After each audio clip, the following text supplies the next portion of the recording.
ಅತಿ ಹೆಚ್ಚು ವಿಜೃಂಭಣೆಯಿಂದ ಆಚರಿಸುತ್ತೇವೆ. ನಮ್ಮ ಸಮಾಜದ ಕೆಲವು ಜನಗಳಲ್ಲಿ ಅಂಬೇಡ್ಕರ್ ಅವರು ಒಂದು ಜನಾಂಗಕ್ಕೆ ಸೀಮಿತ ಎಂದು ತಿಳಿದುಕೊಂಡಿದ್ದಾರೆ. ಆದರೆ ಅದು ತಪ್ಪು. ಅಂಬೇಡ್ಕರ್ ಅವರು ಸರ್ವ ಜನಾಂಗದ ನಾಯಕ.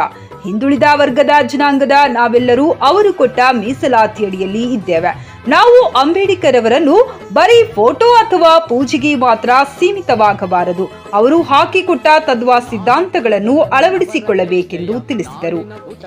ಇದೇ ವೇಳೆ ವೃತ್ತ ನಿರೀಕ್ಷಕ K Satyanarayan, taluk panchayat EO Honnaiah, BO Srinivasa Murthy, ನಗರಸಭೆ ಆಯುಕ್ತೆ ಡಿಎಂ ಗೀತಾ ಹಾಗೂ ಗ್ರಾಮಾಂತರ ಪಿಎಸ್ಐ ರಮೇಶ್ ಗುಗ್ಗರಿ ಸೇರಿದಂತೆ ಸಮುದಾಯದ ಹಲವು ಮುಖಂಡರುಗಳು ಹಾಜರಿದ್ದರು.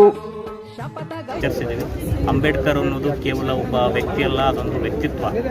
ಸೊ ಅಂಬೇಡ್ಕರು ಈ ಒಂದು ಬೃಹತ್ ಸಂವಿಧಾನವನ್ನು ಬರೆದು ಒಬ್ಬ ಸಮರ್ಥವಾದ ವ್ಯಕ್ತಿಯನ್ನು ಹುಡುಕ್ತಾ ಇದ್ದಾಗ ಗಾಂಧೀಜಿಯವರು ಡಾಕ್ಟರ್ ಬಿ ಆರ್ ಅಂಬೇಡ್ಕರ್ನ ಬೇರೆ ಯಾರನ್ನೂ ಬೇಡ, ಡಾಕ್ಟರ್ ಬಿ ಆರ್ ಅಂಬೇಡ್ಕರ್ನ ಸಂವಿಧಾನ ರಚನೆಗೆ ನೀವು ತಗೊಳ್ಳಿ, ಆರಿಸ್ಕೊಳ್ಳಿ ಅಂತಂದಾಗ ಡಾಕ್ಟರ್ ಬಿ ಆರ್ ಅಂಬೇಡ್ಕರ್ ಅವರನ್ನು ಒಳಗೊಂಡಂತೆ ಸುಮಾರು 7 ಜನರನ್ನು ನೇಮಕ ಮಾಡಿ ಒಂದು ಸಂವಿಧಾನ ಕರಡು ರಚನಾ ಸಮಿತಿಯನ್ನು ಆಯ್ಕೆ ಮಾಡಲಾಗುತ್ತೆ.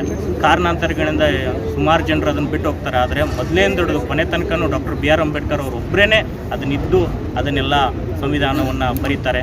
ನಮ್ಮ ಸಂವಿಧಾನದಲ್ಲಿ ಒಬ್ಬ ಮೂಲಭೂತ ಹಕ್ಕುಗಳನ್ನು ಕೊಡ್ತಾರೆ, ಮೂಲಭೂತ ಕರ್ತವ್ಯಗಳು, ರಾಜ್ಯ ತತ್ವಗಳಿದ್ದಾವೆ. ರಾಜ್ಯ ಸರ್ಕಾರ ಹೇಗಿರಬೇಕು, ಕೇಂದ್ರ ಸರ್ಕಾರ ಹೇಗಿರಬೇಕು, ನ್ಯಾಯಾಂಗ ವ್ಯವಸ್ಥೆ ಹೇಗಿರಬೇಕು, ರಾಜ್ಯ ಮತ್ತು ಕೇಂದ್ರದ ಸಂಬಂಧಗಳನ್ನು ಏನಿರಬೇಕು.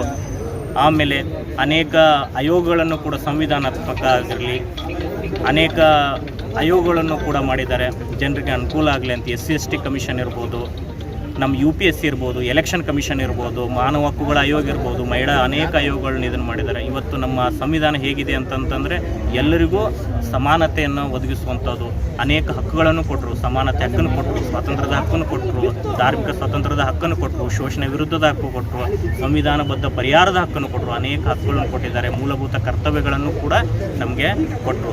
ಈ ಒಂದು ಅಂಬೇಡ್ಕರ್ ಆಶಯ ಏನಿದೆ ಅದನ್ನು ನೀವೆಲ್ಲರೂ ಕೂಡ ಪಾಲಿಸೋಣ ಅಂತ ಹೇಳ್ತಾ ಮತ್ತೊಮ್ಮೆ ತಮಗೆಲ್ಲರಿಗೂ ಕೂಡ ಡಾಕ್ಟರ್ ಬಿ ಆರ್ ಅಂಬೇಡ್ಕರ್ ಅವರ ಜಯಂತಿಯ ಶುಭಾಶಯಗಳನ್ನ.